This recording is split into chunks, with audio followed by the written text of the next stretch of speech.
Ito po araw ng Miyerkules. Yan po alas 7 na po ito ng gabi. Yan po yung opisina ng Meralco. Yan po. Ito po yung Meralco Ortigas Avenue guys. Yan po. At pakaliwa na po ito, papunta na po yan ng Ortigas EDSA. Ito po, nandito tayo sa harapan ng main ng Meralco office po. Yan. At kung mapapansin po natin dito, marami pong mga pasahero naghihintay po dito.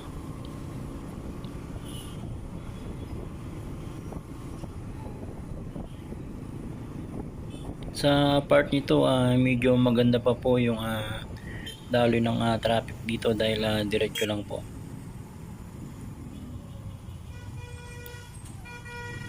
Pagka out po ng trabaho, alas 6 ng gabi, ito na po, alas 7 na po ito ng gabi. Ito po, may armored car po dito. Armored car, yan. May huminto po sa gitna. At yan naman po yung kaliwa, yan yung Robinson Galleria Ortigas. Ito medyo traffic na po dito guys dahil napakarami po talagang mga sasakyan po dito na gusto nang makauwi sa kanilang bahay dahil tapos na po yung kanilang trabaho.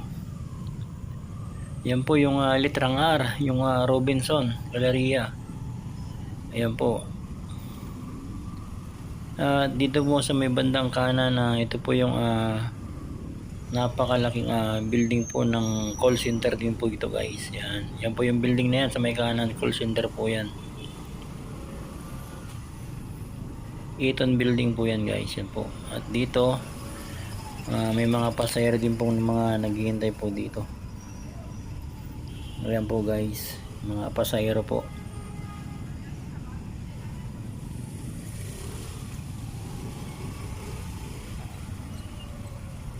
Ganito po ang sitwasyon po pag mga ganitong oras na, mga rush hour na ito guys. Alas 7, marami pa rin mga sasakyan na umuwi sa kanilang mga bahay dahil tapos na yung kanilang trabaho. Ayan po, medyo nakaharang po yung jeep dyan, kaya medyo nakaka-traffic po yung jeep. Ayan na po, malapit na po tayo sa EDSA. Pag giniretso po ito, papunta po ng San Juan, Manila po yan guys. At yan po yung DMW, Department Migrant Workers na po. Hindi na po siya POAA. Bali pinilitan na po ng DMW, Department Migrant Workers po. Yan po, bali kakanan na po tayo dito, papunta na po ito ng North EDSA. Yan guys. At ito po, medyo maluwag pa po dito.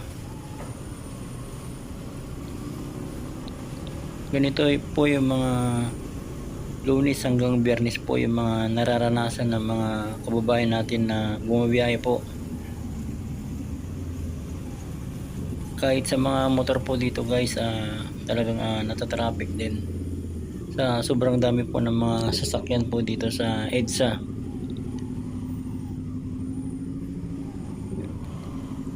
Dito po medyo kakaliwa po tayo dito para hindi po tayo mas matraffic doon sa may bandang gilid po. Dito po tayo sa gitna. Ito po yung gitna guys, yan, para makasingit-singit po dito.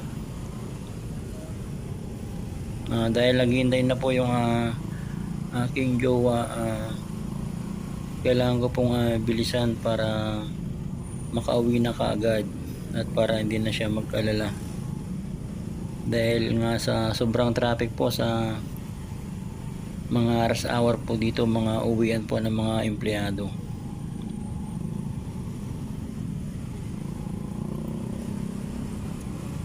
Ayan po, ang daming mga sasakyan po dito. Bali ang lane yata dito nasa 5, pero parang napaka napakasikip pa po ito sa mga napakaraming mga sasakyan po na umuwi po ng norte, galing po ng Ortigas, Pasay, Makati, yan, Mandaluyong. Kaya sobrang dami po ng mga sasakyan po dito.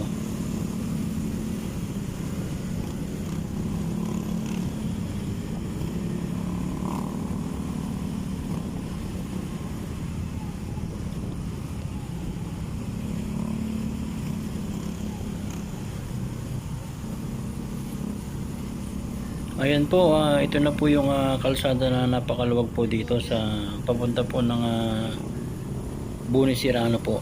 Yan. Bali dito po may marami po talagang sasakyan na mabilis po magpatakbo dahil gusto na po nilang makauwi sa kanilang bahay po para makapagpahinga. At dito po medyo malawag po dito sa part na ito. Kaya binibilisan ko din po para hindi po matraffic at makasingit din ako dito. At dito po gigilid po tayo ng kanan kasi kapag gigitna po tayo mas lalong matatraffic po. Kaya kailangan pong gumilid po dito sa kanan para hindi na po masyadong matraffic. Dahil si Jowa po naghihintay at text na kung nasaan na daw ako. Ayan po yung ambulansya.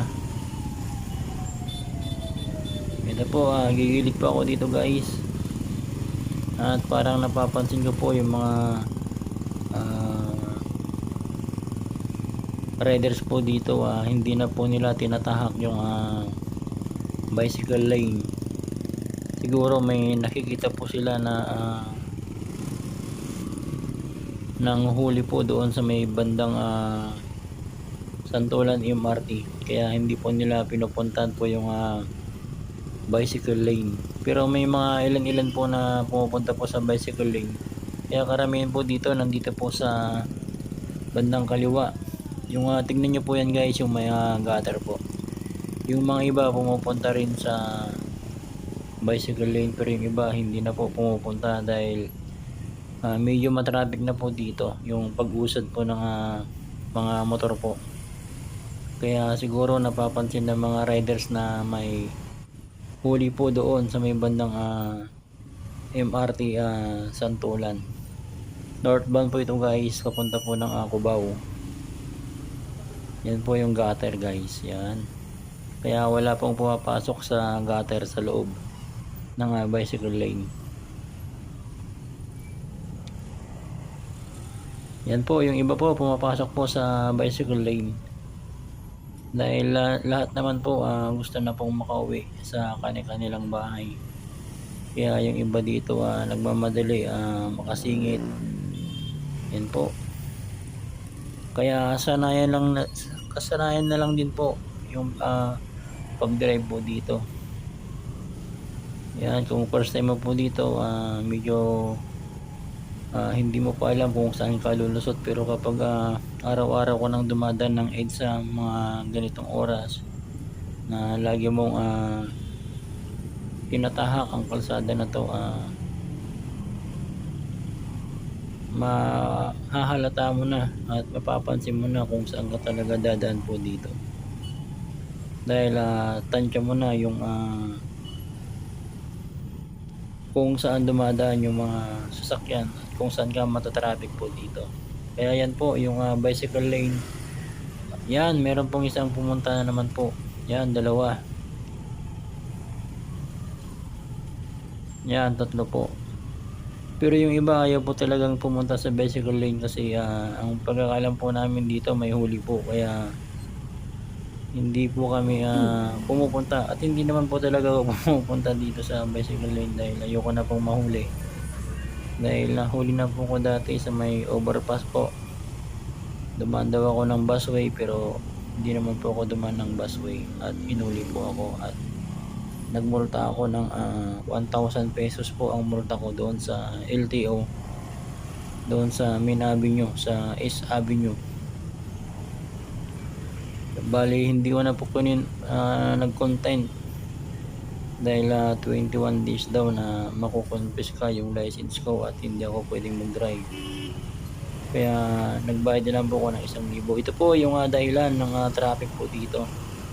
Parang may banggaan yata dito guys at nagkakayosan po dito. Yan po yung kinatatakutan po ng mga ibang riders po na huwag dumaan sa bicycle lane dahil akala nila may nanguhuli po dito dahil may mga pulis po na nag-a-assist ng traffic. Ayan naman po yung MRT Santolan Station po guys. Yan, napakaluwag na po dito. Kahit yung bicycle lane pinasukan na po ng mga ibang riders po. Yan po yung Santolan MRT station dito sa Krami po, northbound po ito guys. Dito po sa flyover na to, dito po ako hinuli ng mga Coast Guard. Kahit hindi naman ako dumaan ng busway. Kaya medyo nag-iingat na po ako dito at nagbibideo na talaga ako dito. Dahil napakalaki po yung 1,000 na multa kahit hindi naman ako talaga dumaan dito sa busway. At nabala po yung duty ko sa trabaho. Yan, talagang nag-absent po ako at ang multa po dito sa busway 1,000. Kaya mag-ingat po kayo dito sa busway, huwag po kayong dumaan. At ito po, may bantay po dito guys. Yan, nagkitext po yung bantay po dito. Yan po, maraming salamat po sa panonood.